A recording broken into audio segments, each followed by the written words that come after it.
जय हिंद दोस्तों, कैसे हो आप सभी। उम्मीद करता हूं दोस्तों आप सभी बहुत ही बढ़िया होगी। दोस्तों आज की वीडियो हम बात करने वाले हैं ऐसी आपको दोस्तों ग्रैंड लीग की 5 टिप्स बताने वाला हूं जिन्हें अगर आप आज तक फॉलो नहीं करते थे तो आज से फॉलो कर देख लीजिएगा। आपको बहुत ही ज़्यादा अंतर देखने को मिल जाएगा ग्रैंड लीग की रैंक्स में। देखिए दोस्तों आगे बढ़ूँ उससे पहले बोल रहा हूँ, अगर आप टेलीग्राम पर नहीं जुड़े हो तो यहाँ से जुड़ जाइएगा दोस्तों, क्योंकि फैंटेसी में आपको 100 से ज़्यादा चैनल्स देखने को मिल जाएंगी।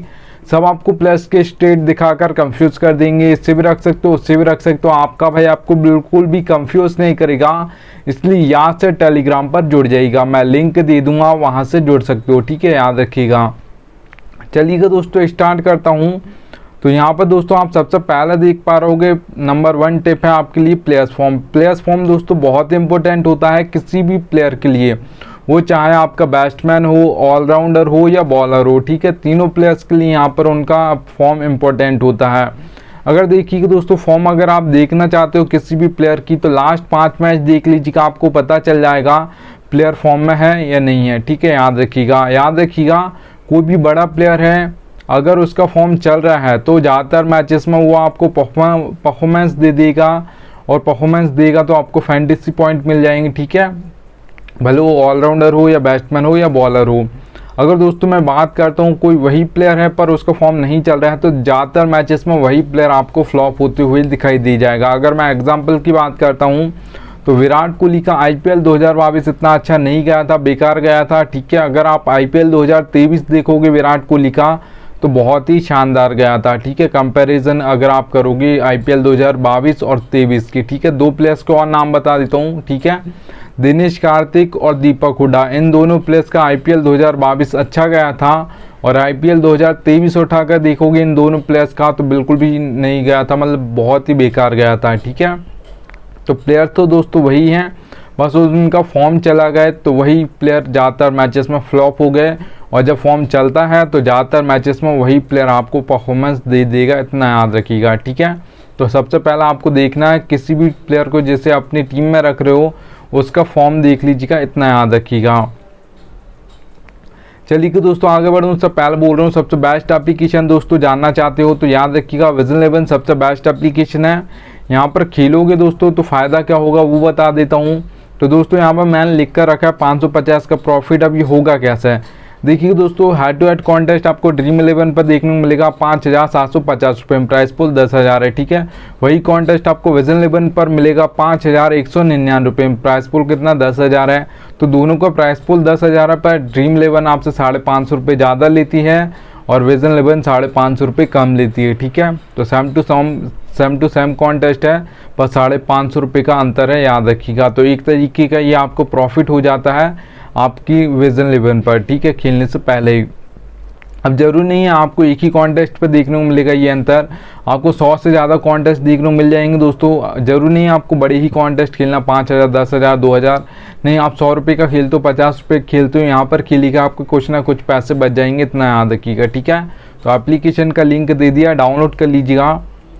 चलिए दोस्तों सेकंड नंबर की हम टिप की बात करते हैं। तो यहाँ पर आप दोस्तों देख पा रहोगे पिच रिपोर्ट दोस्तों आपके T20 और ओडीआई मैचेस के लिए सबसे ज़्यादा इंपॉर्टेंट होती है, क्योंकि यहाँ पर आपने देखा होगा कोई भी कैप्टन T20 और ओडीआई मैचेस में ज़्यादातर चेस करना पसंद करता है।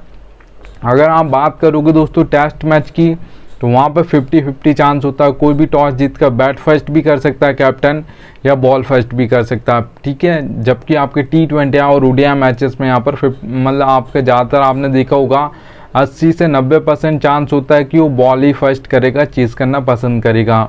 तो 3 टाइप्स के आपको पिच देखने को मिल जाएगी, बैटिंग फ्रेंडली, बैलेंस और बॉलिंग। हम नाम से समझ आ रहा है बैटिंग फ्रेंडली पिच है तो ज़्यादातर आपको स्कोर बोर्ड पर ज़्यादा स्कोर देखने को मिलेगा, ठीक है, और आपके बैट्समैन परफॉर्मेंस देंगे। तो याद रखिएगा बैटिंग फ्रेंडली पिचेस पर T20 में आपको जो ज़्यादातर स्कोर देखने को मिलेगा दोस्तों वो देखने को मिलेगा आपको 170 से प्लस देखने को मिलेगा T20 में, ठीक है। 180 भी हो सकता है, 190 हो सकता है, 200 प्लस भी जा सकता है, याद रखिएगा बैटिंग फ्रेंडली पिचेस पर। अगर दोस्तों मैं यहाँ पर बात करता हूँ बैलेंस पिच की तो याद रखिएगा बैलेंस पिचेस पर आपके ऑलराउंडर्स परफॉर्म करते हैं, क्योंकि ज़्यादातर बैलेंस पिचेस पर टॉप ऑर्डर फ्लॉप हो जाता है, क्योंकि बॉलिंग भी थोड़ी बहुत मदद मिलती है और बैट्समैन को भी मिलती है, तो ज़्यादातर फ्लॉप हो जाते हैं आपके टॉप ऑर्डर, ठीक है, आपके बैलेंस पिचेस पर। और ऑलराउंडर्स दोस्तों आपको दोनों काम करके देते हैं, बैटिंग से भी पॉइंट देते हैं फैंटेसी, और आपको यहाँ पर विकेट लेकर भी देते हैं। तो इसलिए बैलेंस पिचेस पर जो ज़्यादातर परफॉर्मेंस करते हैं आपके बैलेंस पिचेस पर आपके ऑलराउंडर्स परफॉर्म करते हैं, ठीक है। अगर दोस्तों यहाँ पर मैं बात करता हूँ बैलेंस पिच की, तो याद रखिएगा बैलेंस पिचेस पर जो आपको T20 में ज़्यादातर स्कोर देखने को मिलेगा वो देखने को मिलेगा दोस्तों 150 से लेकर 170 के बीच में आपको ज़्यादातर देखने को मिलेगा। 160 165 ज़्यादातर देखा जाता है बैलेंस पिचेस पर स्कोर बोर्ड, ठीक है, याद रखिएगा।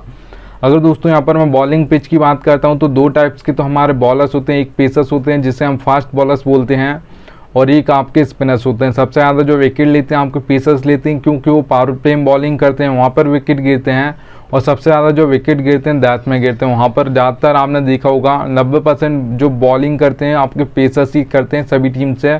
आपके राशिद खान को छोड़ दो तो बहुत ही कम ऐसे स्पिनर हैं जो कभी कभार एक आधा बट दैट में डाल दें, ठीक है, याद रखिएगा।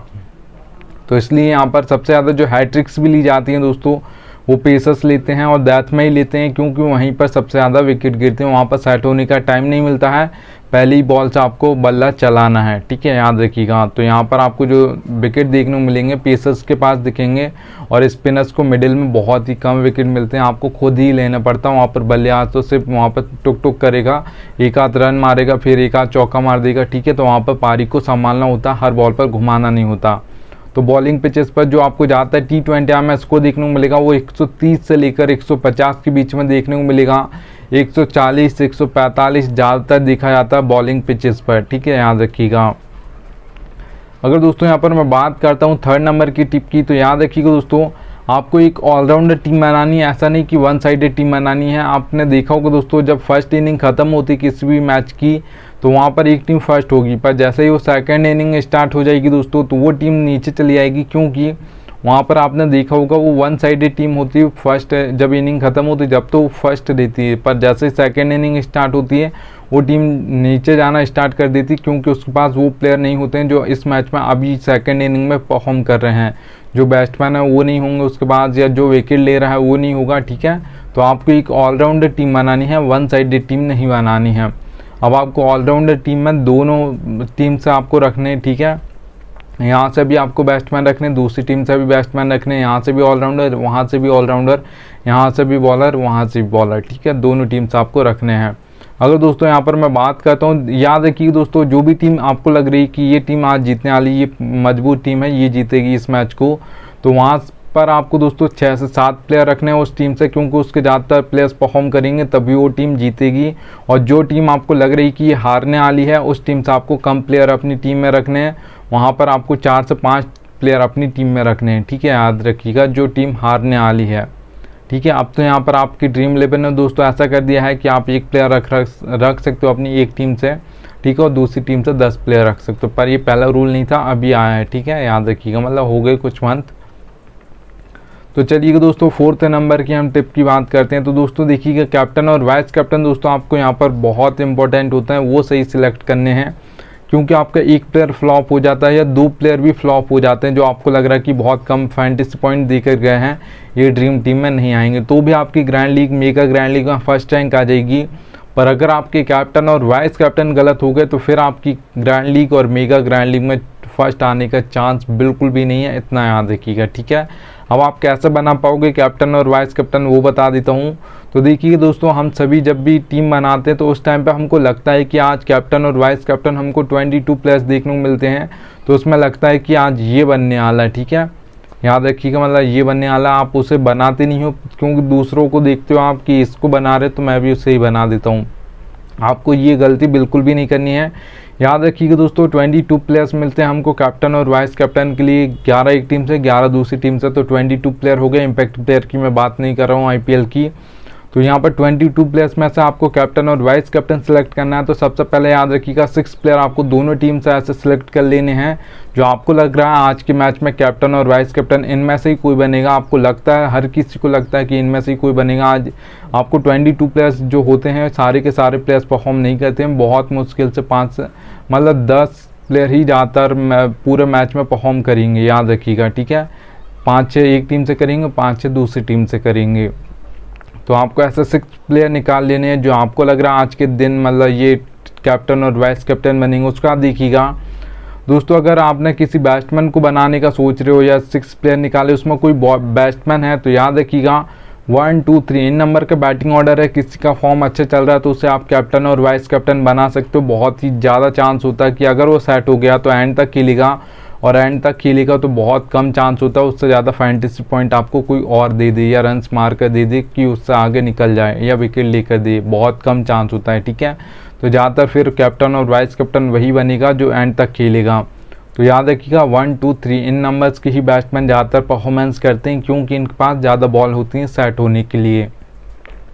अगर आप दोस्तों किसी ऑलराउंडर को बनाने का सोच रहे हो या किसी ऑलराउंडर को आपने निकाल लिया है 6 प्लेयर में, आपको लग रहा है कोई, तो याद रखिए दोस्तों 5 या 6 नंबर पर उसकी बैटिंग आ जानी चाहिए, उससे नीचे बैटिंग ऑर्डर उसका नहीं होना चाहिए, और उस दिन वो 4 ओवर भी डालने वाला हो अगर T20 मैच है तो। ऐसा नहीं कि एक आध ओवर डालेगा और डालेगा भी नहीं डालेगा, हमको ये भी नहीं पता।